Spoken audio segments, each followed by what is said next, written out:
Assalamualaikum warahmatullahi wabarakatuh.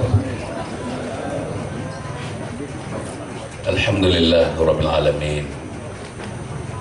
Wassalatu wassalamu ala asyrafil anbiya'i wal mursalin Sayyidina Muhammadin wa ala alihi wa sahbihi ajma'in. Subhanaka la ilma lana illa ma 'allamtana innaka antal alimul hakim. Wa la hawla wa la quwwata illa billahil aliyyil azim. Qala rabbi shrah li sadri wa yassir li amri wahlul 'uqdatam min lisani yafqahu qawli. Qala Allah Ta'ala fi kitabihil aziz, a'udzu billahi minasy syaithanir rajim. Al-yawma akmaltu lakum dinakum wa atmamtu 'alaikum ni'mati wa raditu lakumul Islam madina. Sadaqallahul azim.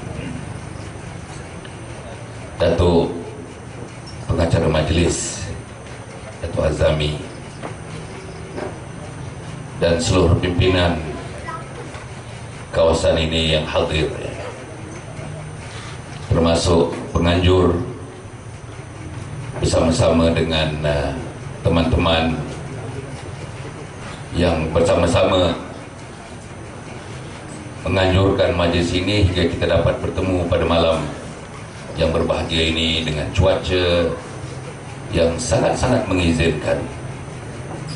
Cuaca panas di siang hari, tetapi jam saya sekarang lagi sekitar dalam 8 minit sebelum pukul 10. Kita dapati cuacanya agak tidak begitu panas, cuaca dan yang memberikan keadaan yang agak damai. Dalam kedamaian itulah diharapkan saudara dan saya dapat mendengar, dapat mencanai kepala kita, dan akhirnya dapat memikirkan apa yang patut kita lakukan untuk kita menyelamatkan cerita ini, cerita besar ni. Agenda kita agenda besar. Kita nak selamatkan umat Muhammad sallallahu alaihi wasallam di bumi kita, di bumi Malaysia. Agenda tuan-tuan begitu besar, agenda saya pun begitu besar. Malam ini ialah malam yang ke-109 tuan-tuan. 109 malam, tidak henti-hentinya, saban malam. Kecuali kalau saya berada di luar negara, maka terputuslah roadshow kami. Kalau tidak, saban malam, continuously, tidak ada tersekat-sekat. Yang lepas, malam yang lepas, 2 malam yang lepas, saya berada di Benut, Johor. Malam sebelumnya saya berada di Jeli, Kelantan. 2 malam yang sebelumnya saya berada di Pasir Mas. Sebelumnya berada di Pasir Putih. Sebelumnya berada di Bukit Katil di Melaka. Pusing. Tapi apapun, kita juga bagikan perhatian kepada negeri Selangor ini. Kita pergi ke kawasan-kawasan parlimen, ke kawasan-kawasan DUN, dan di mana-mana juga. Bahkan di kampung-kampung, di mukim-mukim, di mana-mana juga. Daripada Sepang sampailah ke utara di Gombak. Kita menjelajah untuk bersama-sama nak kita berkongsi agenda yang besar, yang saudara-saudara pun mesti menganggap agenda itu besar, dan saya menganggap agenda itu besar. Apa agenda besarnya? Terpahat dalam rangkaian perjuangan jati, yaitu Islam, Melayu, dan institusi raja. Saya yakin ada di antara teman-teman yang tidak selesa dengan tiga-tiga itu. Bila kami lancarkan jati NGO, sebuah NGO, pada bulan Februari yang lepas, jati baru 3 bulan saja umurnya. Bila saya panggil sahabat-sahabat, menyebut sahabat-sahabat untuk hadir dalam acara rasmi pelancaran jati, kebanyakannya menjawab kepada saya, Dr. Hasan, kalau jati hanya tertumpu kepada matlamat nombor 1 saja, saya akan hadir. Tapi pasal ada nombor 2 dan nombor 3 itu menyebabkan saya tak boleh hadir. masalahnya dengan jati memperjuangkan hal ehwal yang berkaitan dengan Melayu? Apa masalahnya yang jati berjuang berkaitan dengan mendaulatkan institusi raja yang dalam perspektif perlembagaan mempunyai tempatnya sendiri yang akan saya ceritakan nanti, sama ada di pertengahan atau di awal, di akhir kepada pembentangan saya. Tuan-tuan dan hadirin sekalian, sebelum saya pergi kat situ ya, hari ini kalau tuan-tuan buka dalam komputer, tuan-tuan buka dalam internet ya, kita dapati perbincangan bahkan dalam berita tadi, sama ada berita TV3, sama ada berita TV1, sama ada berita radio dan sebagainya, menyentuh persoalan yang sekarang sedang dibincangkan dalam 5 hari yang lalu sehingga hari ini, yaitu tentang mudzakarah PAS dan UMNO. Saya dah menjelaskan, saudara baca Mingguan Malaysia semalam, saya dah jelaskan dalam satu muka penuh, tuan-tuan dan puan, sokongan saya kepada mudzakarah. Bila Mursyidul Am Datuk Nazis Nikmat menyebutkannya, bukan pertama kali dia menyebutkannya, dah banyak kali dia menyebutkannya, hal mudzakarah nak menyatukan tenaga orang Islam, kebetulannya Melayu, untuk mencapai satu kesepakatan bagaimana cara yang terbaik kita nak melonjakkan pembangunan, keutuhan, keupayaan orang Islam, orang Melayu di Malaysia. Tak tahulah tuan-tuan terfikir atau tidak terfikir, masalah yang kita hadapi yang paling besar sekarang ini, seluruhnya mengatakan ialah masalah perpecahan, berpecah. Orang lain pun berpecah, tetapi ada kesatuan di antara mereka. Kita berpecah ni seolah-olah berkerak aram, tuan-tuan. Betul-betul pecah sungguh-sungguh, tak mau sungguh-sungguh, berbeza sungguh-sungguh. Tak tahulah, saya dah 45 tahun tuan-tuan terlibat secara langsung dengan rakyat. 45 tahun dah membantu bersama-sama membangun di peringkat daerah, di peringkat negeri, di peringkat federal. 45 tahun saya terlibat membangunkan anak-anak, membangunkan orang remaja, membangunkan orang dewasa, membangunkan warga tua. 45 tahun terlibat dalam pendidikan. 45 tahun saya terlibat dalam pembangunan, membangunkan umat ini. Tapi musuh yang pertama kepada pembangunan ini, penghalang yang pertama, ialah pecah belah. Dan tak ada orang di sini, saya fikir, yang tak bersetuju mengatakan ya, kita berpecah dan berbelah, kita berpecah dan berbalah. Bukan saja perpecahan itu berlaku dalam unit-unit keluarga, unit yang besar dalam unit jiran tetangga, unit yang besar dalam unit masyarakat, unit yang besar dalam unit negeri, negara. Kita memang, tuan-tuan, tak ada seorang pun boleh menafikan perpecahan kita itu.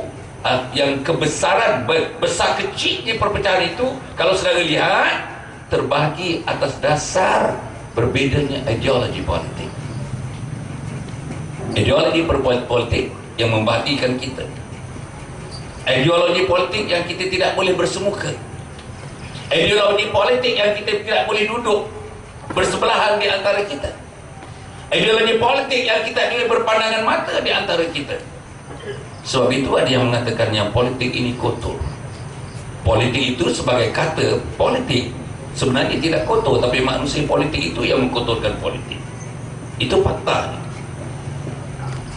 Tapi yang saya nak sebut ialah perpecahan. Memang berpecah. Saya pernah jadi DO di Kuala Selangor tahun 76, tahun 77, tahun 78 ni. Perpecahan dalam masyarakat. Masyarakat di Sekinchan ketika itu, di Tanjung Karang ketika itu, di Sabak Bernam ketika itu, berpecah. Jelas berpecah. PAS satu pihak, UMNO satu pihak. Perpecahan itu lagi teruk kalau tengok di Kedah. Perpecahan itu lagi teruk kalau lihat di Kelantan, di Terengganu. Ada yang nikah, dinikahkan semula, sembahyang 2 imam di masjid dan sebagainya. Adik-beradik tak bertegur. Kenduri adik abang tak datang. Kenduri abang adik tak datang. Tuan-tuan bayangkan. Sampai disebutkan tuan-tuan baca dalam tulisan baru-baru ni dalam blog-blog misalnya. Orang itu sembelih, orang itu tak datang. Orang ini sembelih, orang ini tak makan. Nah, ini perpecahan. Saya describe perpecahan itu. Adik-beradik tak bertegur. Tuan-tuan bayangkan adik-beradik tak bertegur. Adik-beradik tak pergi kunjung rumah ke rumah. Ada yang setengahnya tuan-tuan, mak bapak dengan anak tak berteguran. Mak mati, anak tak datang. Menyembahyangkan, menguruskan mayat, menyembahyangkan akibat daripada berbezanya politik. Mak ayah politik lain, anak politik lain. Mak ayah ideologi lain, anak ideologi lain. Berlaku. Dan saudara-saudara, perkara yang seperti ini berlaku. Tengok di flat di sini sajalah. Saya yakin ada. Kita naik lift tak selesa. Kalau kawan tu naik dan kita naik sama tak selesa. Seorang pandang atas, seorang pandang bawah, seorang pandang tepi, seorang pandang tengah, seorang pandang kanan, seorang pandang kiri. Tak selesa. Kalau kita nak naik lift terasa-rasa, janganlah dia naik sekali. Kalau kita nampak ada bayang dia nak naik, kita pun buat-buat, pusing-pusing ke mana, isap-isap rokok dulu, kemudian baru naik. Sampai bila kita nak hidup begitu? Nyaman ke hidup begitu? Seronok ke hidup begitu? Aman ke hidup begitu? Bahagia ke hidup begitu? Dan saudara hidup di sini bukan setakat 2 hari 3 hari. Setengahnya dah hidup dekat sini mungkin 5 tahun. Setengahnya mungkin dah 7 tahun dalam flat ini. Dan kita tahu di kawasan Ampang ini memang oleh kerana tanah tak ada dekat Ampang ni, maka bangunannya tinggi-tinggi, flat-flatnya banyak, apartmen-apartmennya banyak, kondo-kondonya banyak. Dan kita terpaksa hidup antara kita dengan kita ni. Bezanya antara kita dengan kita ialah hanya dinding-dinding yang membezakan antara satu unit dengan satu unit yang lain. Itu ada yang bezakan kita. Antara pintu keluar dengan pintu keluar, antara kita dengan flat ni dekat sangat dah, dekat sangat. Kalau kita kurang garpu, tenduk tangan, ambil tangan tu, boleh ambil garpu rumah orang tu. Dekat sangat. Tapi tak berteguran, tapi bercakaran. Anak kita bermain gelak ketawa di antara mereka, tapi ayahnya bermasam muka. Tuan-tuan cuba bayangkan ni kehidupan kita. Pastinya berlaku. Anak kita bermain, budak-budak mana tahu, 4-5 tahun dia tak tahu apa pun. Dia main kalah panjang, dia main bali botol, dia main berbagai-bagaian. Tapi mak dan ayah tidak berpandangan mata dengan jiran sebelah. Akibat dari perpecahan ini, tuan-tuan nampak, mengalir kepada sistem yang formal. Mengalir kepada sistem pentadbiran kerajaan, pentadbiran negeri dan sebagainya. Masya Allah tuan-tuan, saya bekas exco kerajaan negeri Selangor 4 tahun. Saya nampak perpecahan ini, sangat jelas perpecahan ini. Daripada Sabak Penam sampai ke Sepang negeri Selangor ini, daripada Pelabuhan Kelang sampailah ke Padang Pahang, pecah. Bolehkah kita terus membangun? Anak-anak kita yang kita akan tinggalkan, saya ada 8 orang anak, 6 orang cucu dah. Kesian dia hidup, tuan-tuan dan puan. Kesian. Bercakaran, duduk sebelah tapi tak bertegur. Perit, tuan-tuan, perit. Terseksa. Psikologi, kita berada dalam state of depression. Psikologi, terasa tak seronok. Nak keluar rumah tak seronok, nak turun tangga tak seronok, naik lift tak seronok, nak pergi rumah orang kahwin tak seronok. Tak seronok. So itu saudara, maka idea muzakarah yang awalnya dalam 4-5 hari yang lepas diutarakan oleh Mursyidul Ampas. Saya pun terperanjat, tiba-tiba saja besok baca surat khabar, Mursyidul Ampas mengajak UMNO bermuzakarah. Saya sambut cukup bagus. Saya kata cukup bagus. Pada saya penyelesaiannya, tuan-tuan, penyelesaiannya kepada masalah umat ini ialah mekanisme yang ada dalam Islam, mekanisme yang ada dalam budaya kita, tetap tidak lain dan tidak bukan, mekanismenya ialah bermuzakarah. Wa amruhum syura bainahum. Apa juga hal mengenai kita itu, perselisihan di antara kita, bersyura, berbincang, bermuzakarah, bertemu mata, dan disuarakan oleh Mursyidul Am Datuk Nik Nikmat, Datuk Nik Aziz Nikmat. Tetapi bila keesokan harinya saya tengok ulasan-ulasan daripada orang-orang PAS, pimpinan PAS, sedih saya, tuan-tuan, sedih saya. Di interview 5 orang, 5 pendapat, dan pendapat itu tidak selari dengan pendapat asalnya Mursyidul Am. Ada yang dikatakan selepas pilihan raya, ada yang katakan sebelum pilihan raya, ada yang mengatakan muzakarah hanya nak bercerita tentang 1-2 isu saja, isu politik tak mau cerita. Ada yang katakan muzakarah itu adalah untuk PAS menerangkan ya bahawa PAS tidak terkeluar daripada landasan, PAS tidak pernah keluar daripada landasan. Itulah yang nak dimuzakarahkan. Ada yang mengatakan kita kena bincang masalah nasional, masalah yang besar yang sedang menyebabkan kita orang Melayu, orang Islam, pembangunan kita tergencat oleh kerana masyarakat berpuak-puak, masyarakatnya tidak bersatu. Macam-macam saya tengok. Tetapi rata-ratanya dalam PAS saya nampak tidak begitu menyambut muzakarah yang dicadangkan oleh Mursyidul Am sendiri. Dan hanya saya tengok ada 1 orang saja yang betul-betul positif, iaitu Ketua Dewan Ulama PAS, Datuk Harun Tahir.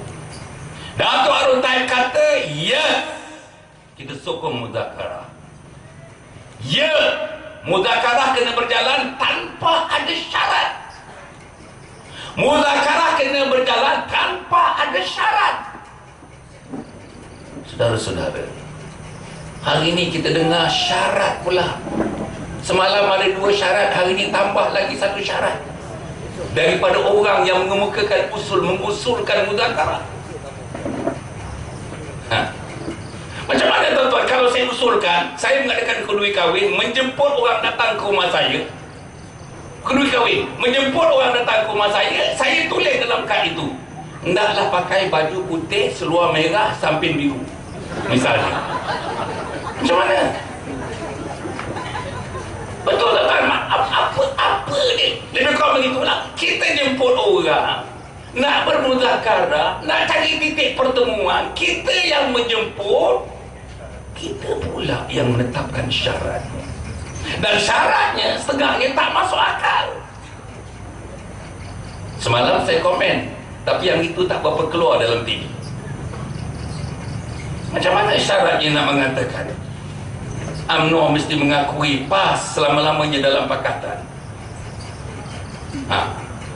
UMNO mesti mengakui kewujudan pakatan. UMNO mesti, itu saya bukan orang UMNO, tetapi syarat yang diletakkan, syarat yang diletakkan. Macam mana kita boleh meletakkan syarat kepada parti orang yang ada presidennya sendiri, timbalan presidennya sendiri, majlis tertingginya sendiri, perlembagaannya sendiri? Kita pula minta diubah perlembagaan dalam beberapa hari ini untuk dijadikan prasyarat kepada pertemuan muzakarah. Kan saya rasa hari ini kita tengok Datuk Seri Presiden yang saya hormati, Presiden PAS, tak ada muzakarah. Dia kata tak ada muzakarah. There is no such thing as muzakarah. Tak ada muzakarah. Macam mana pula? Saudara, saya sedih ni pasal saya nampak tak ada cara nak selesaikan. MCA tak boleh selesaikan masalah kita, MIC tak boleh selesaikan masalah kita, Parti Dayak Sarawak tak boleh selesaikan masalah kita, PPP tak boleh selesaikan masalah kita, DAP tak boleh selesaikan masalah kita, PKR tak boleh selesaikan masalah kita. PAS dan UMNO yang boleh selesaikan masalah kita.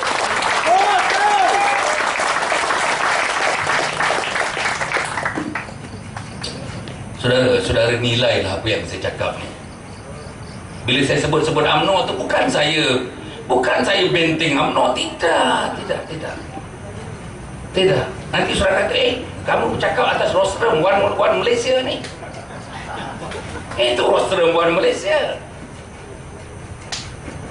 Apa pun kat situ, terus rempas pun saya cakap. Kalau tak lama PAS pun saya cakap apa masalah saya, walaupun saya dipecat daripada PAS.